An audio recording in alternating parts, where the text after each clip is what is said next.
खबरों की शुरुआत करते और दनादन अंदाज में खबरों को जानते हैं। सीएम योगी आदित्यनाथ की आज अंबेडकर नगर, बस्ती और संत कबीर नगर में जनसभाएं हैं। अंबेडकर नगर से मुकुट बिहारी वर्मा, बस्ती से हरीश द्विवेदी और संत कबीर नगर से प्रवीण निषाद बीजेपी प्रत्याशी हैं। जौनपुर और भदोही में गठबंधन की आज संयुक्त रैली होगी। बसपा सुप्रीमो मायावती और सपा अध्यक्ष अखिलेश रैली को संबोधित करेंगे।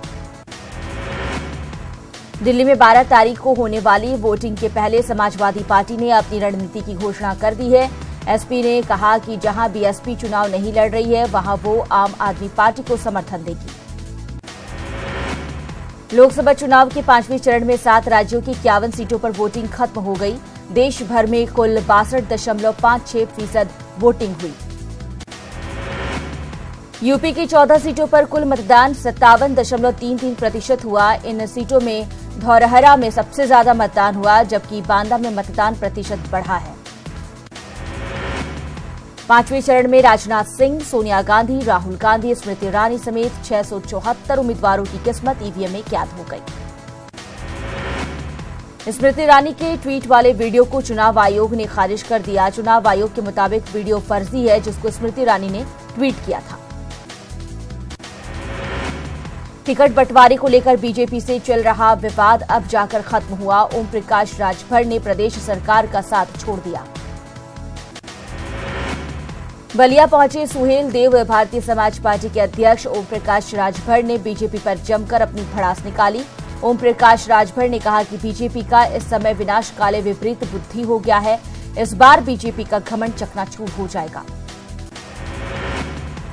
वाराणसी की गलियों में प्रधानमंत्री मोदी के खिलाफ कांग्रेस प्रत्याशी अजय राय चुनाव प्रचार में जुटे हुए हैं और जनता से अपने पक्ष में वोट करने की अपील कर रहे हैं। सीएम योगी आदित्यनाथ ने संत कबीर नगर के आलापुर विधानसभा में बीजेपी प्रत्याशी प्रवीण निषाद के समर्थन में रैली की, जहां उन्होंने एसपी, बीएसपी और कांग्रेस पर हमला बोला। योगी आदित्यनाथ ने कहा कि मायावती और अखिलेश यादव की जोड़ी भ्रष्टाचार की रिश्तेदार है, जिनके राज में प्रदेश में जंगल राज था। सीएम योगी ने गोरखपुर में बीजेपी उम्मीदवार रवि किशन के पक्ष में रैली की, जहां उन्होंने कहा कि गांधी जी के सपने को मोदी जी ने पूरा किया। उन्होंने लोगों को भरोसा दिलाया कि सभी ग्राम पंचायत में एक कॉमन सर्विस सेंटर की स्थापना की जाएगी। सीएम ने लोगों से आग्रह किया कि वो दूसरे लोगों को भी बीजेपी के पक्ष में वोट डालने के लिए प्रेरित करें। प्रयागराज में बीजेपी प्रत्याशियों के समर्थन में केंद्रीय मंत्री पीयूष गोयल व्यापारी सम्मेलन को संबोधित करेंगे। सम्मेलन में व्यापार मंडल के कई व्यापारी शामिल होंगे। बीएसपी सुप्रीमो मायावती ने बस्ती में गठबंधन प्रत्याशी रामप्रसाद चौधरी और संत कबीर नगर से उम्मीदवार कुशल तिवारी के समर्थन में रैली की। इस मौके पर कांग्रेस और बीजेपी पर हमला किया। उन्होंने आरोप लगाया कि दोनों दलों ने जनता को छलने का काम किया है, इसलिए इन दलों के झांसे में न आए। केंद्र और राज्य में जुमलेबाजों की सरकार है। मायावती ने बीएसपी उम्मीदवार राम शिरोमणि वर्मा के समर्थन में बलरामपुर में रैली की, जहां उन्होंने कहा कि मोदी सरकार ने अच्छे दिन के वादे को पूरा नहीं किया। उन्होंने आरोप लगाया कि मोदी सरकार में भ्रष्टाचार चरम पर है और रक्षा सौदे भी अछूते नहीं है, देश की सीमाएं भी सुरक्षित नहीं है। सीएम योगी आदित्यनाथ ने डुमरियागंज में जनसभा की। उन्होंने कांग्रेस की तुलना मुंह नोचुआ से करते हुए कहा कि अमेठी रायबरेली में मुंह नोचुआ की तरह वोटकटुआ की भी धुनाई हो रही है।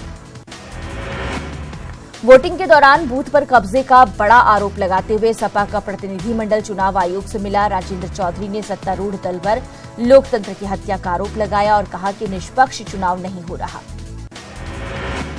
अमेठी के एक गांव के लोगों ने वोट देने से इनकार कर दिया। लोगों ने रोड नहीं तो वोट नहीं के बैनर लगाकर विरोध प्रदर्शन किया। पूरे प्रेम गांव के सैकड़ों लोगों ने वोट का बहिष्कार किया। लोगों का आरोप है कि उनकी कोई नहीं सुनता। प्रयागराज से कांग्रेस प्रत्याशी योगेश शुक्ला ने कहा कि मोदी और योगी सरकार से लोग परेशान हैं, अब लोग परिवर्तन चाहते हैं। कल हुई वोटिंग के दौरान कुंडा विधायक रघुराज प्रताप सिंह उर्फ राजा भैया सहित 8 प्रभावशाली लोगों को नजरबंद किया गया। प्रतापगढ़ जिला प्रशासन ने ये कार्रवाई की। वाराणसी से नामांकन रद्द होने के बाद तेज बहादुर यादव ने सुप्रीम कोर्ट में अपनी अर्जी दाखिल की है। ऑस्ट्रेलिया के सिडनी में 2 महिलाओं के साथ मारपीट करने के आरोप में स्वामी आनंद गिरी को गिरफ्तार किया गया। अखिल भारतीय अखाड़ा परिषद के अध्यक्ष नरेंद्र गिरी के शिष्य हैं आनंद गिरी। मेरठ के थाना सिविल लाइन इलाके में कार सवार बीजेपी नेताओं ने बाइक सवार को टक्कर मार दी। इस हादसे के बाद महिला ने विरोध किया तो सत्ता के नशे में चूर नेताओं ने महिला के साथ मारपीट की। इस दौरान महिला के साथ नेताओं ने बदसलूकी भी की, उसके कपड़े भी फाड़ दिए। फिलहाल पुलिस मामले की जांच में जुटी हुई है। आगरा में एसएसपी ऑफिस और कलेक्ट्रेट परिसर में एक युवक को सरेआम पीटा गया। इस दौरान मौजूद लोगों ने बीच बचाव कर युवक को बचाया। आजमगढ़ में बदमाशों ने मिठाई की दुकान में ताबड़तोड़ फायरिंग की, जिससे 2 लोग घायल हो गए, जिनको अस्पताल में भर्ती कराया गया है। बदायूं के बिसौली कोतवाली क्षेत्र में पुलिस जीप और रोडवेज बस की टक्कर हो गई। इस हादसे में 2 पुलिसकर्मी सहित एक कैदी की मौत हो गई। भदोई में गांजा सप्लाई करने वाले 3 शातिर तस्करों को पुलिस ने गिरफ्तार किया है, जिनके पास से 36 किलो गांजा बरामद हुआ है। एटा में प्रेमी युगल ने जहर खाकर आत्महत्या करने की कोशिश की, जिनको अस्पताल में भर्ती कराया गया, लेकिन प्रेमिका ने उससे पहले दम तोड़ दिया। मुरादाबाद में संपत्ति विवाद के चलते सगे भांजे ने अपने मामा को तेजाब से जला दिया, जिसे अस्पताल में भर्ती कराया गया है मामा को। बागपत पुलिस ने चेकिंग के दौरान एक गांजा तस्कर को गिरफ्तार किया, जिसके पास से 10 किलो गांजा बरामद हुआ। अलीगढ़ में रोडवेज बस में तेजाब की बोतल फटने से 24 से ज्यादा लोग घायल हो गए। फिलहाल पुलिस जांच में जुटी हुई है। एटा पुलिस ने 2 साल की मासूम के अपहरण के मामले में खुलासा किया है। पुलिस ने मासूम को ढूंढ निकाला है और आरोपी को गिरफ्तार कर लिया है।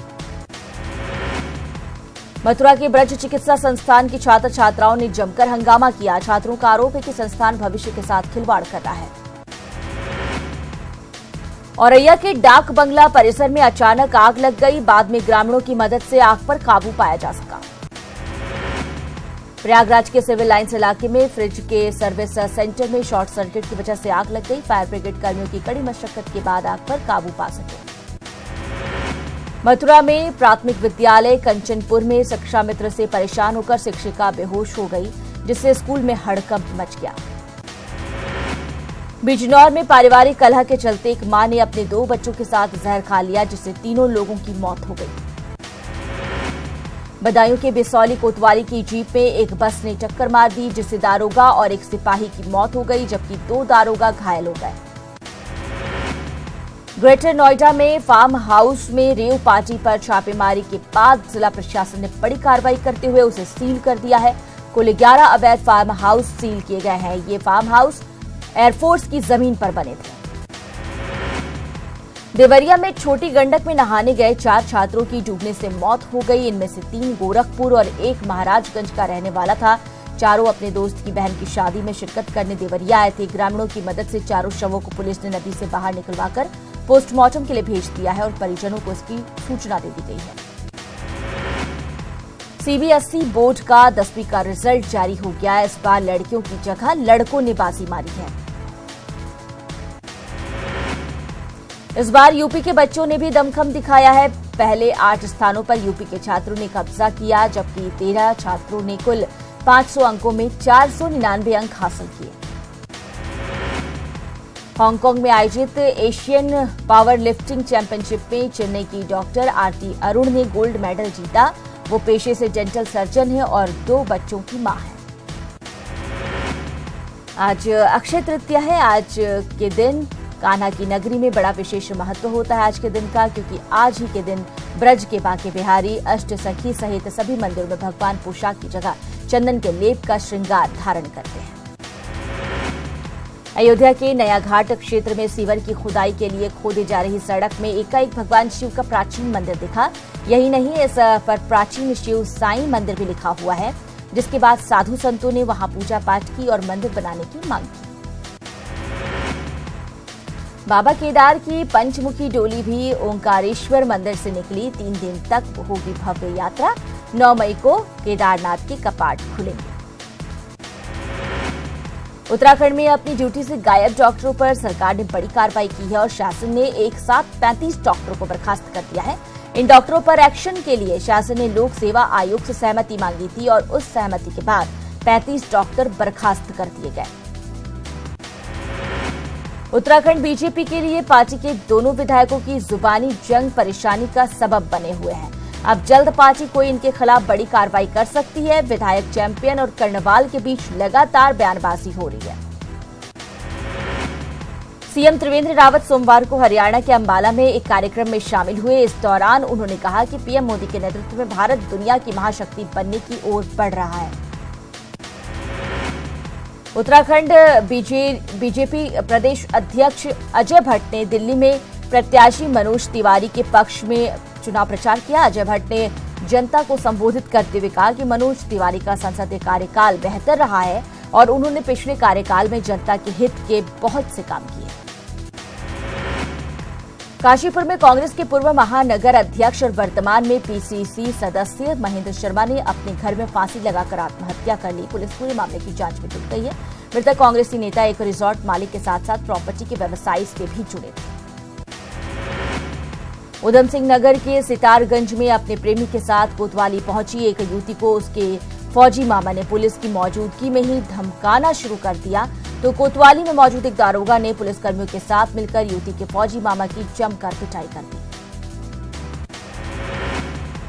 कोटद्वार के बेस अस्पताल में सर्जन की पिटाई का मामला सामने आया है। अस्पताल में इलाज के दौरान मरीज की मौत के बाद भड़के तीमारदारों ने डॉक्टरों पर मरीज के इलाज में लापरवाही करने का आरोप लगाया और डॉक्टर के साथ गाली गलौज करते हुए हाथापाई की। बागेश्वर में एक महिला ने अपने पति पर नाबालिग बेटी के साथ रेप का आरोप लगाया है। मामले में पुलिस ने त्वरित कार्रवाई करते हुए आरोपी के खिलाफ पॉक्सो एक्ट में मामला दर्ज कर आरोपी को जेल भेज दिया है। हरिद्वार की जीआरपी पुलिस ने रेलवे स्टेशन पर चेकिंग के दौरान लाहौरी एक्सप्रेस से 2 व्यक्तियों को हिरासत में लिया है। ये दोनों व्यक्ति अमृतसर के व्यापारी बताए जा रहे हैं। इनके पास से 10.5 लाख की नकदी और 2.5 किलो सोना बरामद हुआ है। श्रीनगर गढ़वाल में बुघाणी सड़क से लगे जंगल में और कीर्तिनगर ब्लॉक के 84 क्षेत्र के चांद गदेरे से सटे जंगल में अचानक भीषण आग लग गई। आग में बेशकीमती वन संपदा जलकर खाक हो गई। तेज हवा के साथ फैली आग पर ग्रामीणों और देरी से पहुंचे वन विभाग ने बमुश्किल काबू पाया। राज्य में अधिवक्ताओं की सबसे बड़ी संस्था उत्तराखंड बार काउंसिल के चुनाव हो गए हैं। सोमवार को हुए चुनाव में अध्यक्ष पद पर सुरेंद्र पुंडरी चुने गए। हालांकि अध्यक्ष पद पर कुछ विवाद हुआ है।